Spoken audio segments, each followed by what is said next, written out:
I was wondering about, you've obviously, there's been a real depth of commitment in your life of making time and space to different things. Is that something which has been difficult with the kind of demands of your professional life? Is it something where you've had to kind of carve time out, or is it how has that been for you? Yeah, I mean, I've definitely had to carve time out, but again, I find that it swings. So at the moment, I'm in a space where I've took a lot of space and really backed off, and I've got hours and hours in a day where I'm following what I want to follow. But then at the first half of this year, I was working at the levels that I just can't believe I worked at. Getting up at 5 a.m. in the morning, Sure.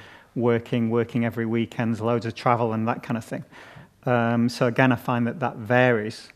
But through doing this work, I find that it's not that you always need space, because if you're resting in space, even though on the outside it might look like you're being very frenetic and moving very quickly, your interior experience of that is this sort of timeless space that actually gives you, I constantly get feedback like, how the hell are you doing the amount of things that you're doing?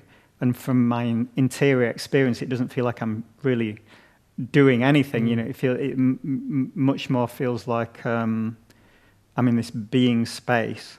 I'm imagining and visioning what's emerging and then following that. So my interior experience of it is actually quite slow, even on the outside, if it looks like I'm going at the speed of light kind of thing. So I think this is one of the things that starts coming online with spiritual experiences, spiritual practices. It's not about just doing that so you can have the spiritual experience. It actually starts being useful in, I think, any way that you use them. But in my way, it was using them in businesses. So I can see huge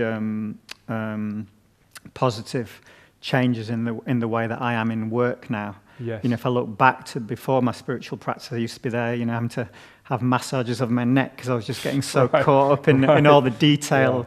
And concerned about how things were going, a lot of fear about things, and all that's just completely, it's almost laughable for me to think that I could get in those states, but I can think of, the 12 years from starting the business to when that happened, that I was constantly in states like that.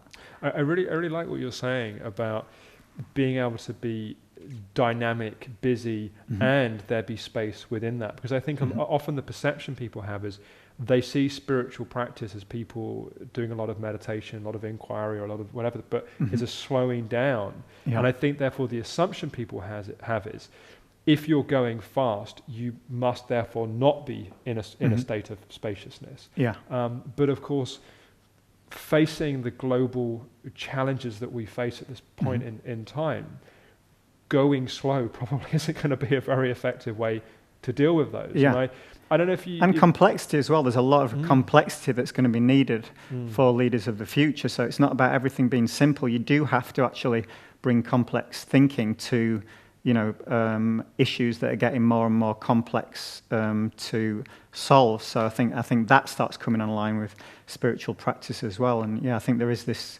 and you often see it, people that sort of in the worldly dimensions don't have much access to the spiritual world, but quite often you see people in the spiritual world don't really have much way of, earning a decent living and doing all the paying the bills kind of thing. So I think it's really important that the two merge together, and I think that's where the answers are going to come from for whatever the next development is for the planet. Yeah.